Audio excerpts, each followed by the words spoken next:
Figure it out. Hello, this is Adam Koralik with Figure It Out Productions. The following video is part of our Quick Shoot series and is intended to aid the Dreamcast and gaming community. Hey guys, it's Adam here, and check it out. We have a partially cut package. I had to do that because I could not open this thing on camera to save my life. So it's still sealed, but it's right there, it's still sealed, but I had to cut some of it. Anyway, this is a package, and it contains something for the Sega Dreamcast. So without further ado, let's go ahead and open it up, shall we? Or we'll try to. Cut there through the base. Oh, come on. Okay. They packaged it very well. But anyway, yes, this came from Turkey, and bust it open like that. Very unprofessional, but whatever. Now, the first thing you'll see here is a SCART cable, which is a very good clue as to the contents of this package. But the meat and potatoes of it is right here. Oh, yes. This is the Toro. This is a handmade device for the Sega Dreamcast. Specifically, it is a brand new VGA box. But this isn't your run-of-the-mill Dreamcast VGA box. Oh, no, no, no. This one is, well, this one's pretty special. I'm excited about this. Okay, so before I get into this, I need to warn you in advance. This is going to be complicated. Because this is a matter of, like, you need to understand this to understand that to understand that. So I will do my best to answer questions. If you have any, but please do me a favor, watch the video first before you start asking me questions, please. Alright, so the first thing you need to know is, what is a Dreamcast VGA box? What is the function of that? Now, VGA is a video cable. Alright, it was popular in the late 90s. It was mostly used in computer monitors. It is capable of, basically, it has a lot of pins on it, so it's capable of separating color from contrast, and then it's capable of separating the colors apart, so red, green, and blue, which is the three primary colors that make up video images, right? And then on top of that, because it was more advanced, it was also capable, and still is capable, of supporting higher resolutions than really anything else in its contemporary era. The others being, of course, Rgb Scart, or Scart specifically, S-Video, Composite, and RF. Okay, so those are the other types of formats that you can use the Dreamcast with. Now, the Dreamcast natively was designed to run using VGA at all times. So when you plug a Dreamcast VGA box in, all you're doing is passing directly through what the image is supposed to look like. Therefore, almost every single game on the console supports it, and they look beautiful. They really do. When they're hooked up, they look great. However, there are, for whatever fucking reason, games that don't support it. And it still baffles me that that's the case, because you would think that would be a standard when they made them. But whatever, there aren't. There are some games that don't support it. Now, you can find a full list of all those games in the description of this video, which took me quite some time to do. I have a full, complete set of all the games. I had to go through and test every single one, figure out which is which and all that. But it breaks down into two lists. The grand total of numbers is that we are talking about just under 700 games worldwide that exist, and we're talking about 98 games that do not support VGA. And I know that sounds like a big number. I mean, it's just barely not 100, you know? But that list is actually broken into two. One is a list that can be what's called force booted. Now, those games, for whatever reason, they lack the code right when the game boots up to say, hey, it's cool to actually run in VGA mode. For some reason, that part is stripped out. Now, they can be forced to actually launch into the VGA mode two different ways. One is through what's called Code Breaker.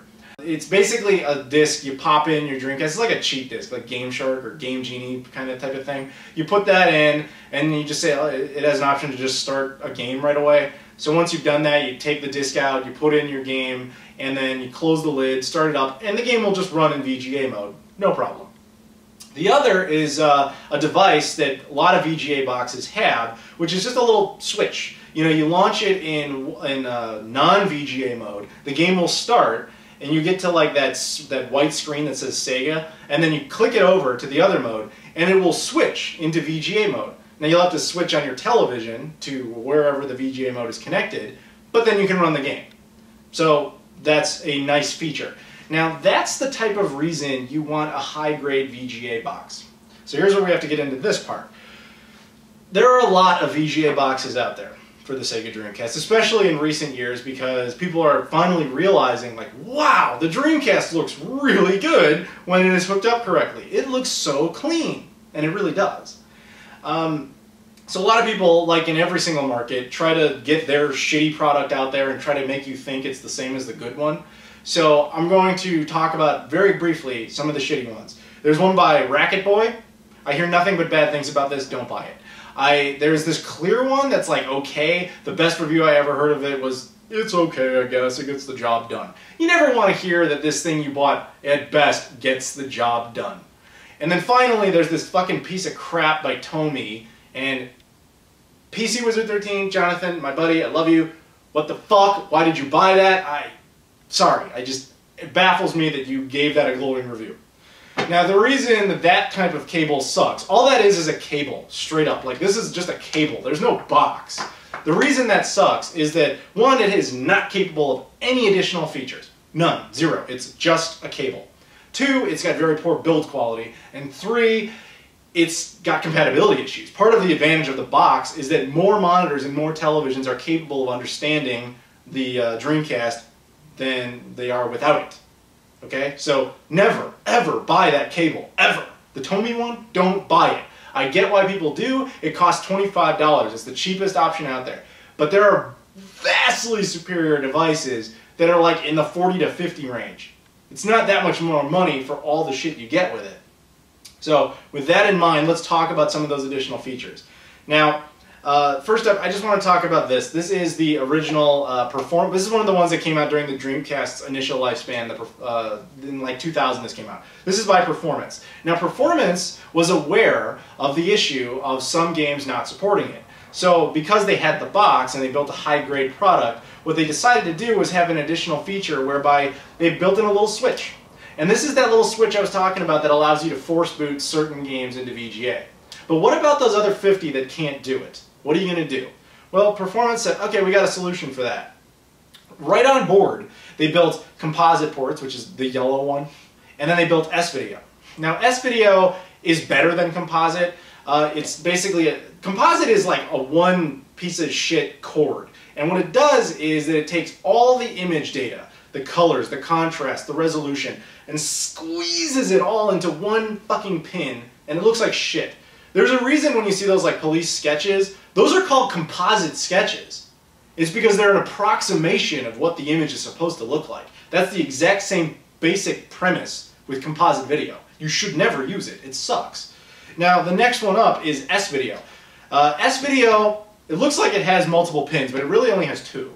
And the two pins, one is the contrast and one is the colors. It separates them. So as a result, it looks better. It doesn't baffle you, but it's better. It's a nice subtle improvement. And a lot of people, particularly in North America, use that format for the games that don't support VGA and also to record their Dreamcast footage, because recording Dreamcast footage on VGA is difficult, but I'll talk about that in a little bit. So a lot of people do that. Now, I was never satisfied with that. So I always wanted to use what is called Rgb Scart. Now this is essentially what that is. This is a cable you probably don't recognize if you're in North America. This is Scart. It's a format that was primarily used in Europe. I'm sure you guys all over there, you totally know this. This was an all-purpose format. You'll see it has a lot of different pins on it. Now each one of those pins is responsible for different things. I believe the logic behind this format was basically like, to reduce the costs on televisions, we don't want to put S-Video and composite and RF and all these different formats into the same television. It would be much nicer to only have this one port we have to worry about. So each of these pins can do different things. If you plug SCART into a composite-only device, it's got a pin for that. It'll just pass the signal along. It's the exact same format as composite, just looks different. It also has S-Video mode. Same exact thing. If it detects S-Video, it can pass it along, output it that way. But it has a third mode called Rgb Mode, where if it detects something that can support Rgb Mode, it passes through all three of the colors, the contrast, and the audio. And we have no equivalent for this in North America. None at all. We never got anything like that. We basically just jumped from S-Video to VGA, and we didn't have the in-between part. So ultimately, you have this format that is better than S-Video, but not as good as VGA. But the advantage to it is that the 50 Dreamcast games that don't support VGA do support this. So now you kind of see where we're kind of going with this, like where you can kind of be excited about it. Now, Previously, I did a video about this. This is the Hanzo. It's a Dreamcast VGA box by the Behar Bros, the same guys who made the Toro here. But in the video, I said that the only real flaw is that, yet again, we have another VGA box as well built as it is. It doesn't allow for Rgb Scart support. Enter the Toro. If this thing works as well as I highly expect it to because of the incredible build quality and performance that this one gave me, this is probably, again, because I haven't used it yet, but probably the fucking Ferrari, the Rolls Royce of Dreamcast VGA boxes. Because what it has is quite a few nice features. Now, one of them is the force boot feature I was talking about. You know, you plug this in the back of your console, you pop in, you know, like Army Men Sarges Heroes for the Dreamcast is one of them. It's a game that uses VGA, but it won't get there on its own. It needs to be just kind of kicked past that initial Sega screen. So you would launch it in Rgb mode, let it start up for a second, switch it over, and then bada bing, bada boom, VGA, and it looks beautiful. But then, it's the only one that I know of, I don't think there's any other VGA box on the market that does this, that it tackles those other 50 games and says, I got a solution. Bam! They built an Rgb Scart port right on the side. So what you do at that point is you connect your SCART cable, and if you're in Europe, you would just connect this directly to your television, and well, you have this one little box that now can be switched between Rgb Scart and VGA. You never have to switch it out, unlike those shitty fucking cables you should never buy. Flick the switch, and bam! Best video quality for all the VGA games, all the ones that can be forced into it, and the ones that don't support it at all. You can at least get them to Rgb Scart, and that's great. So what I want to do at this point is I want to hook it up. I want to try it out with all of the stuff you see on the table, which I'll talk about later. But I'm very excited about it because not only does it have those features I've been hyping because those are the ones I really care about, it actually has additional features that the Hanzo had, one of which is a brightness mode. It can you know, sharpen like the vividness of the colors and reduce those depending on your preference, which is a nice bonus. It also has a Scanline Generator built in, and so this was never a feature I ever got behind. I know Scanlines ultimately are a personal preference to a lot of people. You can turn them on, turn them off, depending on if you like that or not. The only thing they removed from the Toro that was in the Hanzo was that the Hanzo also had a thickness adapter for the Scanlines. Again, makes no difference to me because I don't use Scanlines, but I do know that they removed that from this, so I wanted to make people aware of it. But without further ado, I'm going to try it out and see what I think.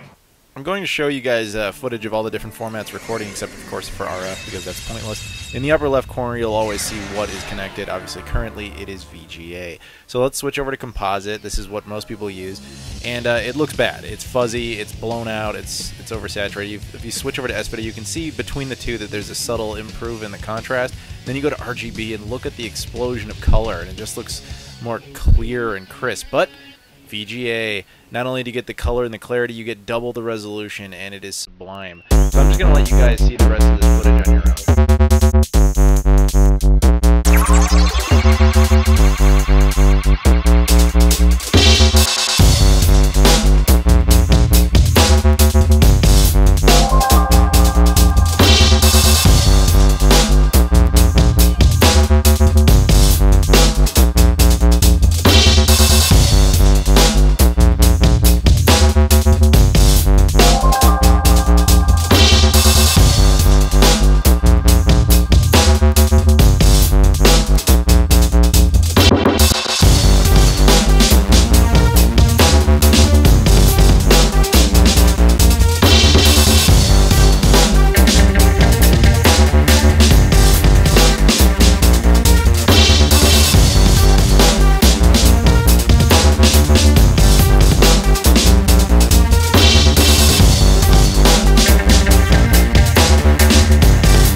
wanted to pull up a second game. This is Airforce Delta. This is one of those 50 games that no matter what you do, it is never going to work with VGA. So I thought it would be important to take VGA out of the equation and show you the exact difference between those three and why upgrading to Rgb Scart might be important to you. And you know, the irony of all of this is that you can't even, the footage isn't even doing it justice. Like, if you play this on a television, it looks substantially better. I mean, don't forget, this has been, you know, captured, it's been converted, it's been encoded, it's been edited, it's been uploaded to YouTube, etc. So, whatever. I'm going to let you guys rock out to the rest of this sequence without my yapping.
Okay, now it's time for final thoughts on this. And this is kind of a, again, it's you gotta understand a thing to understand a thing to understand a thing. If you're looking for this device and you're looking for the ultimate VGA Dreamcast picture quality experience, look no further. This is the best I think we'll ever see. I can't imagine anything will ever top this. Its VGA performance is beautiful. It does exactly what it's supposed to do. And it has the Rgb Scart support, and it looks beautiful, it looks great. It looks as good as it possibly can. And it has the bonus features built in that I may not even necessarily need, but they're there. So I really don't know what else you could do to top this. However, it does have certain practicality issues, which are no actual fault of its own, but I will elaborate. The first off, well, this is actually a little bit of its fault, but this is again more personal preference than anything else, is the RCA audio issue. Most Dreamcast VGA boxes like this one have 3.5 millimeters audio basically attached to the device directly, which is just the headphone jack type of cable. Now, that's usually what comes along with VGA when you find it on a television or on a monitor. It usually doesn't natively have RCA audio, which is, you know, these two. It doesn't usually have that in association with a VGA port. Now, there may be audio quality issues with this. You know, it might be better that it has these, but it's inconvenient because you will need, in most cases, certainly in my case, depending on your setup, you will need something like this. This is an RCA to 3.5 millimeter adapter. My whole system is set up around the principle that VGA works in tandem with 3.5 millimeter. So for me to use the Hanzo or the Toro, I have to have this. No big deal. I already had the cables. Not like I had to run out and buy it, but I know that's not the case with most people. So that's the only real issue with the device in of itself, but I do have to address certain practicality issues in the modern world. First is VGA in of itself as a format. VGA is being phased out more and more. There are less and less HD TVs coming out with it. And that's becoming a problem because how do you hook this up? Now, my recommended method is this. This is a VGA to HDMI scaler. This is a very high-grade one made by a company called Atlona. I actually did a video on this quite a few years ago. It's my most viewed video. You would need something like this to hook it up through HDMI onto a modern television if you don't have a VGA port. This is a problem, though, because good ones like this are kind of expensive, and they're pretty hard to find. In fact, this is more money than this, easily. And that sucks. Because a lot of people will then say, like, well, I certainly don't want to spend a lot of money on that. I just bought that. I want to get something else so I can hook it up to the TV. So what naturally people will do is they'll buy the cheaper one. They'll look out for something, oh, that one's $19. I'll get that. Or, you know, fuck, there's one that's $8. I'm going to get that. Then they never work. Those cheap Chinese piece of shit ones don't work. There's a reason they're that cheap. So when you connect it to the device and it doesn't look good, you inherently assume, well, this thing was a fucking piece of crap. Why did I buy that? I should have never done this. Adam was an idiot. I'm trying to tell you that if you're going to use this in a tandem with an HDMI scaler, you're going to need a good one, because those cheap Chinese piece of shit ones don't look good. It's just the reality of it. It sucks, it really does, but that's just how it is. So you'll need something like this if you want to do that. Also, if you want to capture footage, this is kind of an important one. All the footage you saw earlier in this video, the stuff that ran through VGA, went through this, because video capture devices, capture cards, HD PVRs like what I use, they have no capability of capturing VGA. You need something like this as a mediator. So there you go. You would need that if you don't have HDMI or you don't have VGA on your TV, or if you want to capture footage, you would need this as well as that device, which is impractical. I realize that. And unfortunately, it gets a little bit worse. This is more of a North American issue than it is a global issue. But like I said, if you're in Europe, the SCART port, take it, you can plug it in the back of your television, bam, that's it. But if you are in North America, you don't have that luxury, because our TVs don't have SCART ports. They never did. So you would need this. This is a SCART to HDMI adapter, very basically the same exact principle as this thing, except that it's not VGA, it's SCART. I've done a whole video on this as well. It's a product I highly recommend. A lot of people like to tell me it's a piece of shit without buying it. I've observed that a lot. Whatever, I use it, I think it's great. People tell me there's lag in there. There has to be lag. Look at all these boxes. Lag! Lag! I've never experienced a single fucking iota of lag, despite how many people tell me I am. When I play the game and there's no lag, I think I would be the one noticing. But hey, whatever, fine. Point is, you would need something like this. This one, fortunately, is a lot more affordable than this one, which is nice. But to truly get the full experience, you would actually need both. Which sucks. The plus, though, is that ones like this one fortunately doesn't need a power supply. It can be plugged by USB, which my television has a port on it, fuels it. The Toro doesn't require any kind of power supply, which is fantastic. This, unfortunately, does need one, which sucks. And unfortunately, to make matters worse, the Dreamcast does not seem to like not having a direct connection to this thing. Like, okay, for example, I have a SCART switch box. It's we have switch boxes for other devices, your component signals, your HDMI signals, whatever. I have one for SCART. And the Dreamcast does not like being plugged into that box. It needs to be directly plugged into this, otherwise the image looks horrible, which is kind of shitty. So what I'm telling you is that to get the most out of this device, it's going to require quite a few extra steps, which again, I'm perfectly willing to explain if you need help. But that's not a knock against the actual device. It does everything it is supposed to do fucking flawlessly. I can't recommend it enough. I really can't.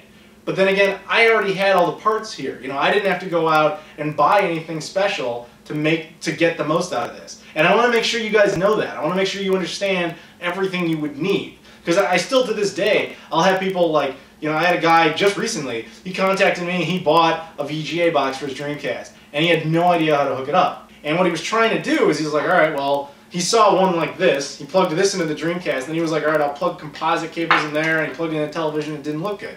It's like, no, you can't do that. You have to hook it up correctly. That's why I'm willing to help if you guys need help. There's one final thing I do want to address. And this was just a thank you to the Behar Bros, who I got this from.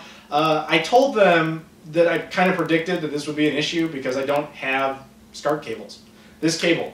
You cannot buy this in North America unless you get it from some sort of specialty specialty site or something. But like, you can't walk into a store and get it. So I asked them, I was like, would you mind throwing in an Rgb Scart cable? Because I can't possibly get that, so I wouldn't even be able to test it unless I had one. So they were very nice enough to oblige. They didn't charge me anything for it. They just threw it in, which was very cool. I can't necessarily guarantee they would always do that. But it's something, again, you have to be aware of, especially if you're in North America. You can't buy this cord. You would have to get one separately. And unfortunately, to make this even worse, again, not a knock against this. This thing does every fucking thing it's supposed to do. But the thing that makes it worse is that not all SCART cables are the same. This is specifically an Rgb Scart cable, and the way you can tell is it has all of its pins. There are SCART cables that are missing pins. I have no fucking idea what the logic behind that is, but what I do know is it means some SCART cables are only capable of a composite pass-through. Some are only capable of an S-video pass-through. So you make sure you have to get an RGB specific SCART cable. I know you're sitting there going like, damn it, I just want to get the simple thing. And I don't blame you, I really don't. But sometimes if you really want the thing to look good, it's worth the effort. So that's, in a nutshell, I highly recommend this one. It really is the best one I have ever used. And for simple gameplay, if you're just going to hook it up and then connect VGA cables to it, you can't do any better. You really can't. But if you want to truly utilize all of the benefits of it, it is going to require a few additional steps. So there you go. Those are my overall thoughts. Thank you guys for watching the video, and I'll see you all later.